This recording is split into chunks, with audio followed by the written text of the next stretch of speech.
Universitas Islam Negeri Sumatera Utara, jurusan Sejarah Peradaban Islam, Fakultas Ilmu Sosial. Nah, kali ini saya akan membuat video proposal yang berjudul Sejarah Masjid Awal Damai Raya Kabupaten Simalungun.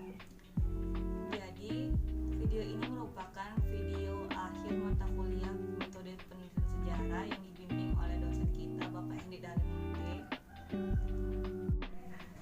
Di mana video proposal saya kali ini berisi tentang 3 bab. Yang pertama bab pendahuluan, yang kedua berisi tentang bab kerangka teori, yang ketiga berisi tentang metode penelitian. Kita masuk pada poin yang A, latar belakang. Masjid merupakan pusat kegiatan masyarakat muslim. Sudah menjadi tradisi di kalangan umat Islam bahwa masjid tidak hanya sekedar menjadi tempat ibadah, tetapi masjid juga harus dilakukan dengan berbagai kegiatan ritual keagamaan seperti sholat, zikir, dan membaca Al-Quran. Namun pada sisi lain, masjid juga harus disibukkan dengan berbagai aktivitas-aktivitas untuk meningkatkan dakwah bilhal. Apa sih dakwah bilhal itu? Dakwah bilhal adalah kegiatan dakwah yang diarahkan untuk meningkatkan kesejahteraan dan kebahagiaan hidup umat baik rohani maupun. Nah, dalam rangka untuk melestarikan dan mengembangkan masjid, kiranya diperlukan pemikiran dan gagasan inovatif sekaligus kemuan semua pihak, terutama para pengelolanya. Jadi, saya tertarik untuk mengetahui lebih dalam mengenai kegiatan-kegiatan yang ada di dalam Masjid Awal Kabupaten Simalungun ini.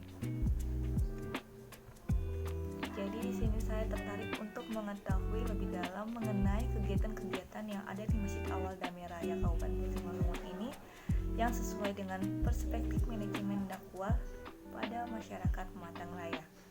Sehingga saya ingin melakukan penelitian dengan tema mendalami sejarah bangunan Masjid Awal Damai Raya Simalungun masuk ke dalam batasan masalah. Jadi di dalam sebuah proposal skripsi kita harus menentukan batasan masalah.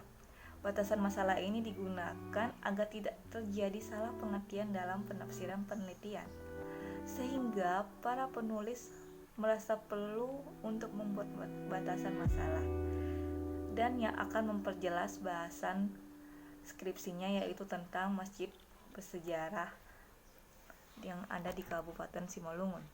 Selanjutnya kita masuk ke tujuan penelitian. Dalam suatu penelitian tentunya seorang penulis mempunyai tujuan penelitian yang ingin dicapai dalam penelitiannya. Adapun tujuan yang ingin saya capai di sini yaitu untuk mengetahui lebih dalam sejarah pada Masjid Raya Kabupaten Simalungun. Pada poin selanjutnya yakni manfaat penelitian. Jadi dari penelitian saya ini saya berharap dapat memberikan manfaat. Adapun manfaat penelitian yang saya buat di sini terdapat 5 poin. Yang pertama, supaya masyarakat luas tahu, khususnya masyarakat Simalungun, agar dapat mengetahui sejarah pada Masjid Awal Damai Raya. Yang kedua, sebagai bahan masukan bagi penelitian lain, khususnya bagi mahasiswa Universitas Islam Negeri Sumatera Utara, khususnya Prodi Sejarah Peradaban Islam. Yang ketiga, sebagai bahan masukan untuk mengembangkan ilmu pengetahuan bagi peneliti-peneliti selanjutnya. Yang keempat, peneliti mengharapkan supaya masyarakat maupun pemerintah daerah setempat menjaga serta melestarikan bangunan Masjid Awal Damai Raya Simalungun. Dan yang terakhir, sebagai bahan pertimbangan bagi peneliti lainnya yang akan meneliti mengenai Masjid Awal Damai Raya. Nah, oke teman-teman, kita masuk pada poin terakhir bab 1 ini, yakni sistematika penulisan. Sistematika penulisan ini merupakan uraian persoalan yang akan diterangkan dari bentuk tulisan secara keseluruhan dari permulaan hingga akhir. Gunanya untuk menghindari pembahasan yang tidak terarah. Maka dari itu di sini saya akan membagi tulisan saya menjadi beberapa bab. Yang pertama, bab 1 pendahuluan. Bab ini terdiri dari Latar belakang, rumusan masalah, batasan masalah, tujuan penelitian, manfaat penelitian, dan sistematika penulisan. Bab 2 ini terus kita masuk pada bab 2. Bab 2 adalah landasan teoris. Jadi dalam bab 2 ini saya akan menjelaskan mengenai sejarah Masjid Awal Damai Raya. Bab ketiga masuk dalam metode penelitian. Bab keempat pembahasan dan bab kelima adalah penutup. Bab 2 yakni kerangka teori praktis. Di sini saya akan menampilkan video hasil observasi saya selama saya berada di Masjid Awal Damai Raya Simalungun dan bagaimana sejarah Masjid Awal tersebut akan dijelaskan dari hasil video wawancara saya dengan ketua BPM Masjid Awal Damai Raya. Bagaimana videonya? Kita saksikan bersama-sama. Hari ini saya sedang berada di Masjid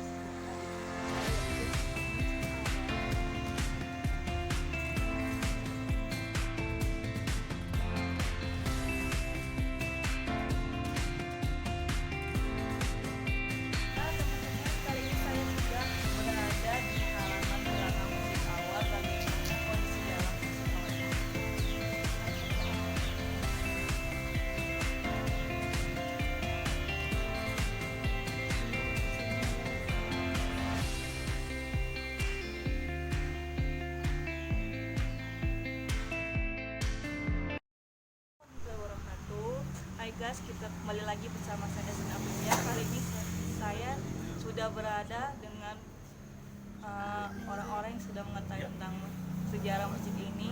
Ini dia. Bapak ini yang tahu, yang tahu singkatnya lah kan itu. Maaf Pak mengganggu waktunya. Kalau Ya, saya tahu, silakan Bapak memperkenalkan diri dulu dan jabatan Bapak di masjid ini itu apa? Ya, terima kasih.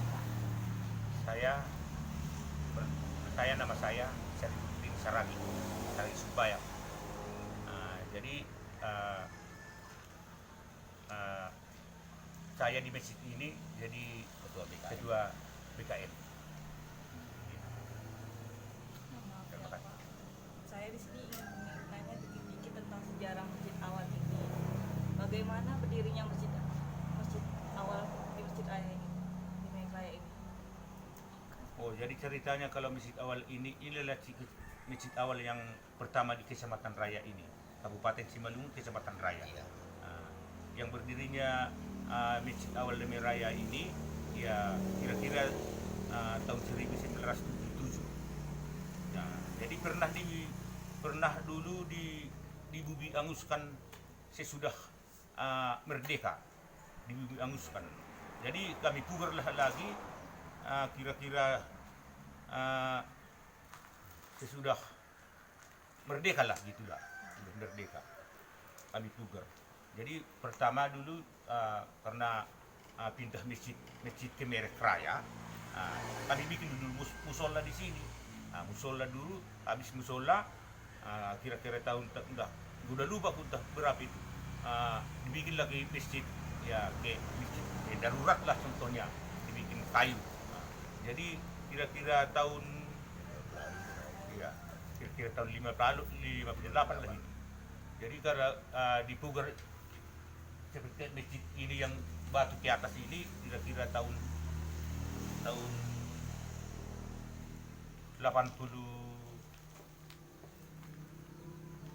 Sama 80-an lah gitu. Iya. ya 80-an lah. Sampai sekarang inilah ceritanya masjid awal ini. Jadi sudah berapa kali direnovasi Pak masjid ini? Iya. Sudah berapa kali direnovasi? Dua kali. Pertama Tiga tahun kali. berapa? Tiga kali. Pertama tahun berapa dan terakhir tahun berapa Pak? Inilah kalau pertama itu kira-kira tahun 58 lah. Ya, kedua rekonasi dan kira-kira tahun 80-an. Yang baru, yang ketiga ini berapa tahun yang lalu? Kita 2017 lagi. Iyalah, Kita 2017. gitu Ya, lah. Malah namanya di kampung-kampung nggak tertulis-tulis kan. Tapi bagaimana Pak pendapat tentang warga sini? Kan masjid ini dibangun di mayoritas yang warganya non muslim. Apa pendapat mereka Pak tentang masjid ini? Iya, iya. Kalau kami di sini, kalau di kampung ini kami baik non Muslim mayoritas ya, yang Muslim yang non Muslim, kalau rumah ibadah istilahnya kalau di kampung kami ini sama-sama mendukung dia, sama-sama saling mendukung. Nggak ada contohnya apalah konflik gitulah.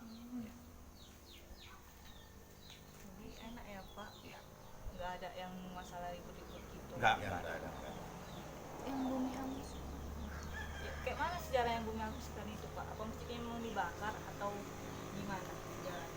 Yang sejarahnya dulu pertama itu habis kemerdekaan, kan banyak huru-hara waktu sesudah merdeka. Itulah zaman Belanda. ya Belanda lah, Belanda mau Masuk berangkat. yang kedua kali lah Iya, ya. yang kedua kali. Itulah yang dibumi-hanguskan di masjid ini. Jadi masjid ini dibakar habis-habisan. Habis dibakar. Tapi Pak, kalau dari pemerintah sendiri apa yang sudah diapakan di masjid ini? Yang diberikan ke masjid ini, diberikan pemerintah, fasilitas apa yang diberikan pemerintah untuk masjid ini? Kalau fasilitas ya dari pemerintah ya cuman lah dibilang, kalau nggak kita usulkan permohonan ya mana apa orang itu, cuman soal pemerintah ya mendukung juga lah, nggak pala apa orang kalau ke pemerintah saling mendukung lah, cuman mayoritas umpamanya kami yang meminta bantuan gitu harus melalui produser gitu.